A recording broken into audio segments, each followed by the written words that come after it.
Bonjour et bienvenue dans votre hebdo de la semaine. L'essentiel de l'actualité vendéenne du lundi 18 au vendredi 22 mars, c'est maintenant. Revenons pour commencer sur une nouvelle journée de mobilisation dans la fonction publique. Elle a eu lieu ce mardi. Plusieurs fonctionnaires avaient décidé de faire grève dans toute la France. Ils ont manifesté notamment pour l'augmentation de leur salaire et l'Éducation nationale a défilé aussi contre la réforme appelée le choc des savoirs dans les écoles. Sur la place Napoléon de La Roche-sur-Yon, à l'appel de 8 syndicats, près de 200 personnes étaient rassemblées pour exprimer ce ras-le-bol général. Le problème aujourd'hui, c'est que les gens sont désabusés, sont pris entre les étaux, disent effectivement, moi je suis pas d'accord, mais les agents ne bougent pas, ils encaissent petit à petit.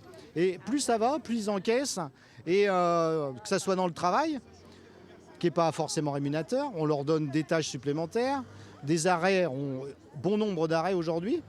Bon nombre de burn-out, bon nombre de personnels qui partent en disponibilité pour justement éventuellement monter ou faire autre chose, avoir des salaires plus décents. Et puis ces arrêts maladie sur lesquels effectivement on ne trouve pas de solution puisque la plupart du temps ce sont des métiers, des agents qui ne peuvent pas reprendre leur métier et ça commence à être un petit peu embêtant. Le grand problème, c'est la rémunération des fonctionnaires qui est très gonflée pour beaucoup de lieux publics par des primes qui peuvent représenter plus de 20% de la rémunération pour certains. Mais ces primes ne sont pas du tout prises en compte dans la retraite.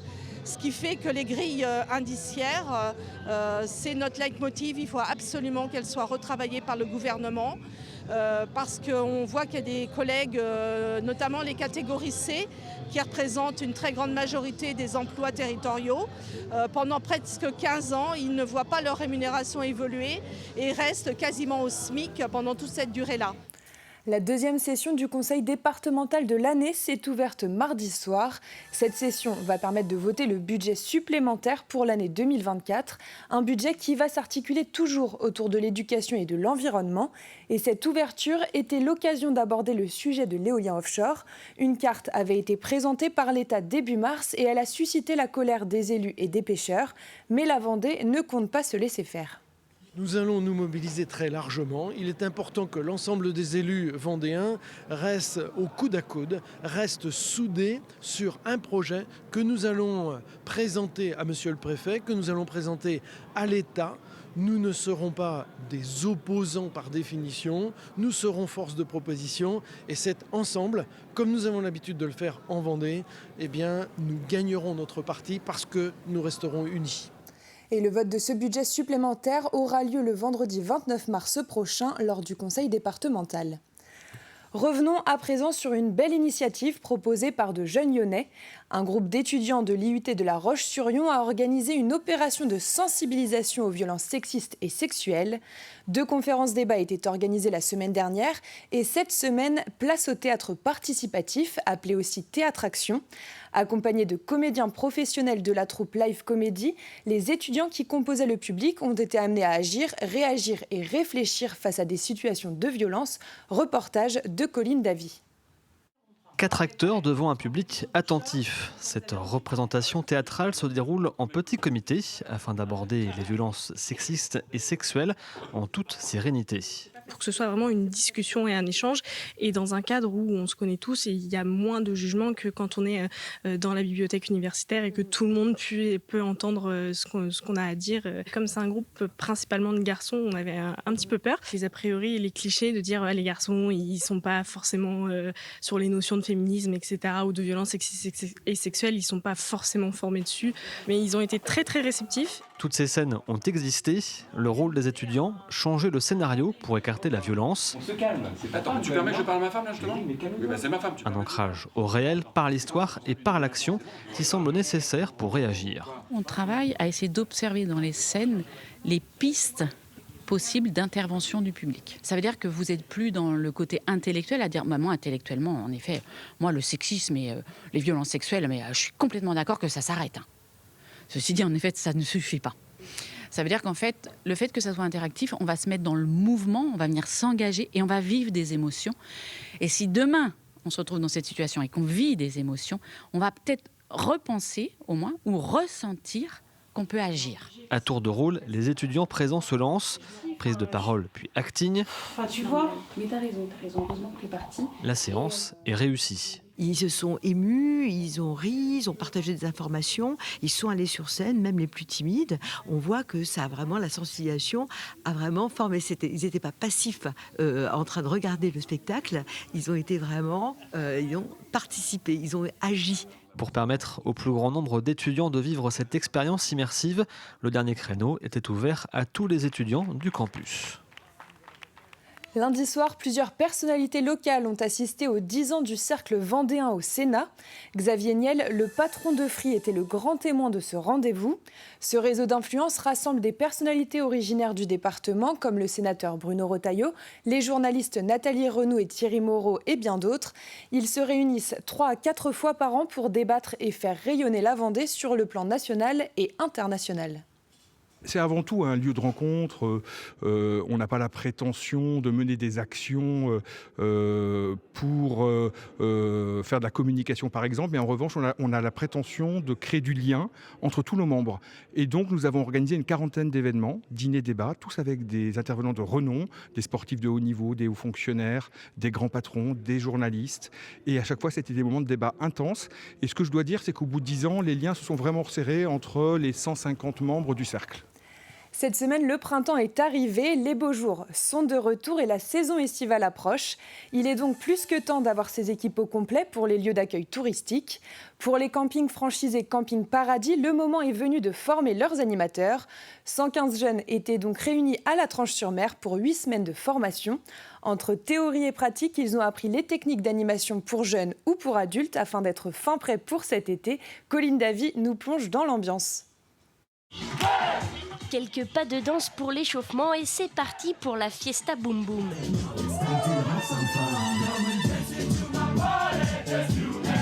C'est la chanson phare des Camping Paradis, alors pour ces 115 jeunes encore en formation, il faut la connaître sur le bout des doigts. Mais la formation, c'est aussi bien plus que ça. On a tous des personnes qui viennent de différents endroits et de par ce fait, on apprend différentes choses, notamment culture culinaire et bien d'autres choses encore. Du coup, c'est hyper intéressant et divertissant. Très très bonne ambiance, tout le monde est très content d'être là. Puis forcément, à côté, on nous met vraiment dans l'ambiance Camping Paradis en nous inculquant aussi les valeurs. Savoir faire la fête, bien sûr, mais aussi connaître les règles de sécurité ou savoir animer une soirée jeu, par exemple. Donc, mettez-vous en ligne, s'il vous plaît. Pas toujours évident pour un groupe composé d'une majorité de novices, mais cela a aussi ses bénéfices. Ça nous permet aussi d'apporter un vent de fraîcheur sur les campings, avec chaque année des nouvelles personnalités, des gens qui viennent apporter leur créativité, leur sourire surtout, donc c'est important. Donc ça fait partie du boulot. C'est vrai qu'on est sur un métier qui est aussi qui demande beaucoup d'énergie. Pendant 8 semaines, ces animateurs apprennent tout ici en Vendée, avec ses avantages et ses inconvénients. Alors il y a moins de soleil. En revanche, déjà on a des super salles pour travailler. On a des apprentis et des futurs animateurs qui viennent de la France entière. Pour des raisons de logistique, c'était plus simple de recentrer tout ça en Vendée. L'autre raison, c'est qu'on a beaucoup de Camping Paradis de franchisés en Vendée. Et qu'ils viennent du département ou qu'ils s'y projettent pour l'été, tous sont d'accord sur un point, ce n'est pas la météo qui gâchera la fête. Je suis de Valenciennes, je vais faire ma saison du coup en Vendée. C'est vrai que quand on nous met dans un endroit un peu plus idyllique, un peu plus féerique, c'est pas toujours la même chose. Pour ma part, je suis pas trop dépaysé, surtout au niveau du climat. C'est ce qu'on nous rabâche tous les jours, c'est que le plus important, c'est pas la destination, c'est toujours l'équipe avec laquelle on va être. Alors même si le soleil tarde à se montrer, ces animateurs sont bien prêts pour la saison estivale. L'Office de tourisme Vie et Boulogne met les agents des espaces verts en lumière à Esnay. Une exposition leur est consacrée jusqu'au 4 mai prochain. 45 portraits d'agents des 15 villes de la communauté de communes sont à découvrir. Des métiers de l'ombre qui œuvrent chaque jour pour offrir un meilleur cadre de vie aux habitants. L'exposition souligne leur travail au quotidien et permet de mettre en avant la nature. Dans cette exposition, on va découvrir le travail, tout le panel d'émissions qu'effectuent ces agents. Et puis on va également découvrir leurs portraits, donc leurs portraits photographiques, mais aussi un question-réponse un peu original en leur demandant un petit peu ce qu'ils préfèrent dans leur travail et puis aussi leurs difficultés. Et également quelles sont leurs plantes préférées et leurs petits conseils jardinage. Voilà. On essaye de diversifier toutes les richesses du territoire. On va du côté un petit peu plus horticole jusqu'au côté nature, mais tout en préservant en fait toute la biodiversité, quoi, en fait. C'est la diversité des missions, le fait d'être proche de la nature, d'avoir une bonne condition physique pour faire nos missions. Et puis, en général, oui, on est amoureux de notre métier et de la nature. Et c'est un peu plus qu'un métier, mais c'est aussi une passion, quoi. En juin 1944, plusieurs milliers de barges débarquaient sur 5 plages normandes avec à leur bord plus de 150 000 soldats alliés. Un événement qui marquera un tournant dans la Seconde Guerre mondiale. Eh bien, à Noirmoutier, une barge du même modèle que celle de l'époque navigue toujours. Elle sort d'un chantier pour déterminer l'ampleur des travaux pour sa restauration. L'association El-Sissem qui l'a récupérée souhaite en faire un objet de mémoire et pour cela, elle a participé au concours de la sauvegarde de l'art français. Reportage de Diane Delangle. Le bruit assourdissant du moteur et les yeux rivés vers la rampe. Ainsi furent transportés les soldats alliés avant le débarquement sur les plages de Normandie le 6 juin 1944. Cette barge n'y a pas participé, mais elle permet de s'en imprégner. Cette barge a été construite en France en 1951 sur plan américain, c'est-à-dire c'est exactement la copie conforme d'une barge américaine, celle qui ont fait le débarquement de Normandie.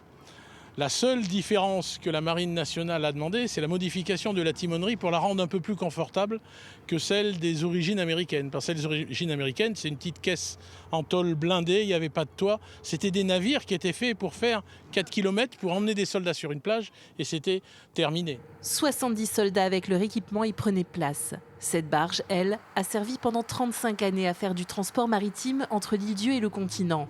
À la fin de son activité l'an passé, le propriétaire l'a cédée à l'association spécialement constituée pour garder la mémoire de ces navires. Innovants, ils ont changé l'histoire. C'est une coque dite en arc, donc c'est vraiment un bateau à fond plat, mais qui a une forme un peu de banane, vous voyez, une banane mais avec très peu d'angles. Ce qui permet d'avoir toujours les hélices dans l'eau et l'avant du bateau se pose sur une plage et cette porte effectivement s'ouvre et se descend, se pose sur la plage, donc sert autant de fermeture de l'avant de la coque que d'une rampe pour que les engins ou les hommes même puissent descendre sur la plage. Ça, c'est une invention d'un ingénieur américain qui s'appelait Andrew Higgins. Ça a permis d'organiser le débarquement de Normandie comme il a été. Il y a Eisenhower qui a dit à la fin de la guerre, si M. Higgins n'avait pas mis au point ces bateaux-là, la guerre aurait eu une autre forme. Cette barge est la dernière d'Europe encore en état de naviguer. Mais pour la restaurer dans une version Seconde Guerre, un lourd chantier doit être engagé. Pour cela, l'association a besoin de vous. Elle a été sélectionnée au concours de la sauvegarde de l'art français. C'est un vote en ligne, très simple, ça met 4 secondes, il n'y a pas de pub, de demande de ci et de ça. Si on arrive en tête, on gagne une somme de 8 000 € qui s'ajoutera donc au fonds qu'on est en train de regrouper pour sauvegarder le navire.